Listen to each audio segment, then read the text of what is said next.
নমস্কার বন্ধুরা, সবাই কেমন আছো? আশা করি সবাই ভালো আছো। আজ আমি পিছনের পাট বসিয়ে সামনের পাটের মাপ নিয়ে নিচ্ছি। পিছনের পাটের যে দাগটা দেখা যাচ্ছে উপর থেকে নিচে, সেটা পুরোটাই কাটা হবে, পিছনে দড়ি লাগানো হবে। এবার পিন লাগিয়ে নিলাম, তারপরে এভাবে দাগটা দিয়ে দেব 1/2 ইঞ্চি ডাউন হাতের দিক থেকে, আর গলার দিক থেকে নিয়ে নেব 3 ইঞ্চি কাঁধের উপরে, আর গলার ডিপ দেব 7 ইঞ্চি।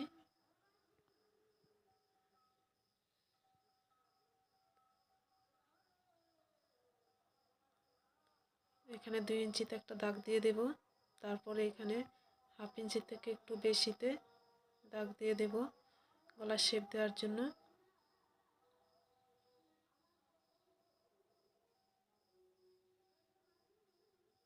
এটা ব্লাউজও বলতে পারেন, বা এটা জিন্স প্যান্টের সঙ্গেও পরা যেতে পারে।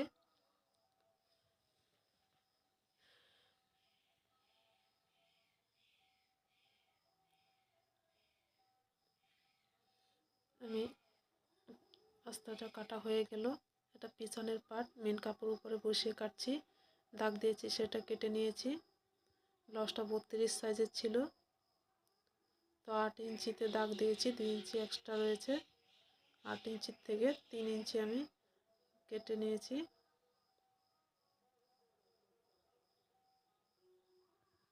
তারপরে এটাকে মেন কাপড়টা কাটবো। এবার সামনের পাটও কেটে নেব। পিছনের পাট সেলাইটা এখানে দেখায়নি, শুধু সামনের পাটের সেলাইটা দেখালাম। এখানে আমি সামনের পাটের জন্য 2টা অস্তর কেটেছি, কেননা কাপড়টা খুবই পাতলা ছিল, তাই ডবল অস্তর দিয়েছি। ডবল অস্তর প্রথমে একসঙ্গে সেলাই করে নেব।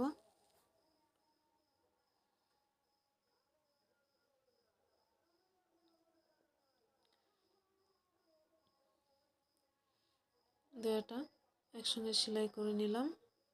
এবার মেন কাপড়ের উপরে বসিয়ে এটাকে সেলাই করব।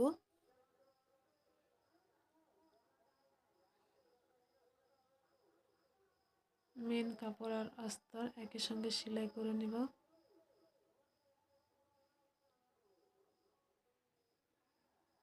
এভাবে ধীরে ধীরে ধরে সেলাই করে নিতে হবে। কাপড়টা খুবই পাতলা এবং খুব অসুবিধা হচ্ছিল সেলাই করতে।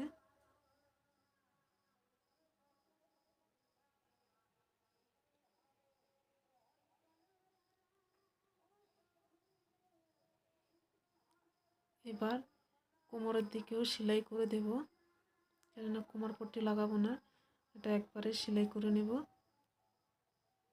সেলাই করে তারপরে সিধা দিকে উল্টে নেব।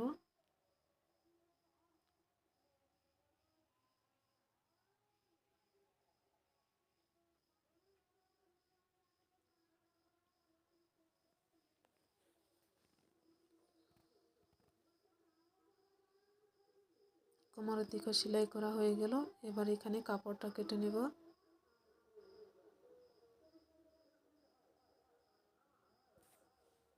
তারপরে এতে ছোট ছোট কাট লাগিয়ে দেব।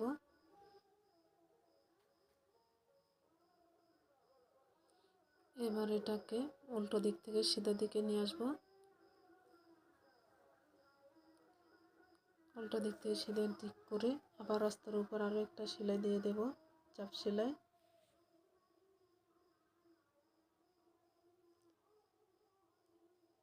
একবারে কিনারে সেলাইটা দিতে হবে।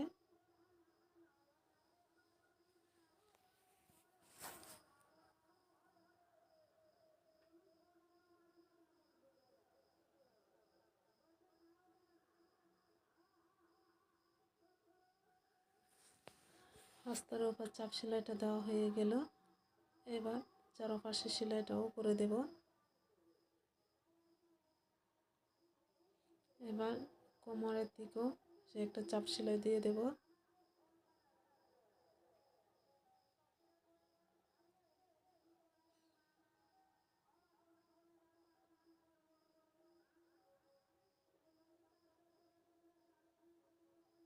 এখানেও সেলাই করা হয়ে গেল।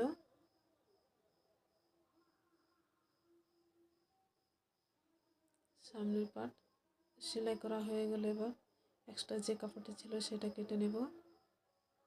তারপরে বাড়িতে আমি রবার লাগাবো।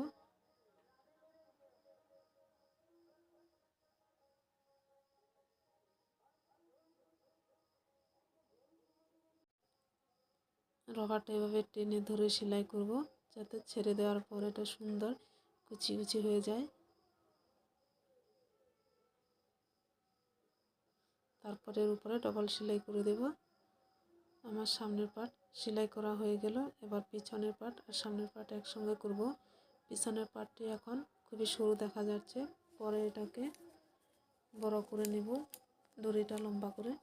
এবার হাতের জন্য মাপ নিয়ে নেব। লম্বা নিয়েছি 14.5, চড়া নিয়েছি 12, 8 ইঞ্চিতে একটা দাগ দিয়ে দেব। তারপরে 3.5 ইঞ্চিতে আরও একটা দাগ দেব ডাউন দেওয়ার জন্য। কাপড়টা শুধু কাটার সময় মাপার সময় দিক সেদিক হয়ে যাচ্ছিল। কাপড়টা খুবই সফট ছিল, পরতে খুব আরাম হবে, কিন্তু সেলাই করতে একটু কষ্ট হচ্ছিল। হাতটা এরকম কুচি কুচি হবে, তাই নিচের দিকটা ভাবে চওড়া রাখলাম। কাস্টমার এরকমই করতে বলেছে, হাত লম্বা দিতে বলেছিল, কিন্তু কাপড়টি ছোট থাকায় আমি হাত লম্বা করতে পারিনি, তো এটা কাস্টমারের সামনে কেটেছিলাম। পিছনের পাট সামনের পাট জয়েন করে নিয়েছি। এবার হাতটাও জয়েন করে নেব। যে হাতটা সেলাই করার সময় কাপড়টা শুধু বেশি হয়ে যাচ্ছিল, কেন এটা টানার সঙ্গে সঙ্গে লম্বা হয়ে যাচ্ছে।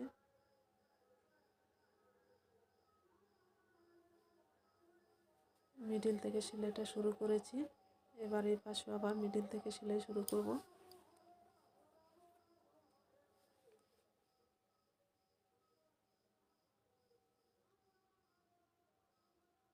তারপরে এতে আবার ডবল সেলাই করে দেব। ডবল সেলাইটা করা হয়ে গেল।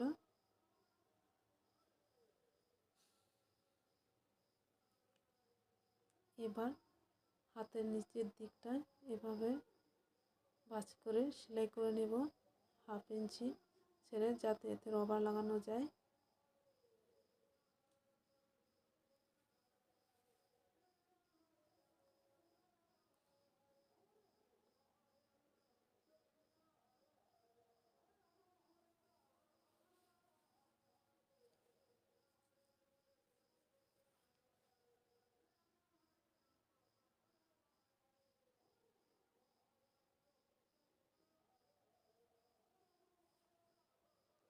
রবারটা লাগিয়ে নিলাম। এবার দুই পাশে জয়েন্ট করে নিব, নয়তো রবারটা ছুটে যেতে পারে।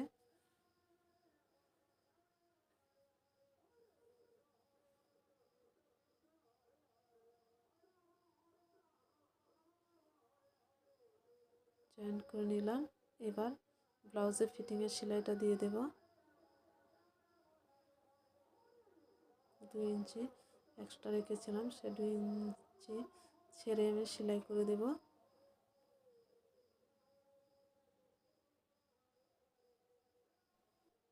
তারপরে এতে আবার ডবল সেলাই করে দেব। আমার ব্লাউজ হাত ফিটিং করা হয়ে গেল। সেলাই করার পর ব্লাউজটা এরকম হয়েছে। ব্লাউজটা কেমন হয়েছে বলবেন। যদি ভালো লেগে থাকে তাহলে একটা লাইক করবেন।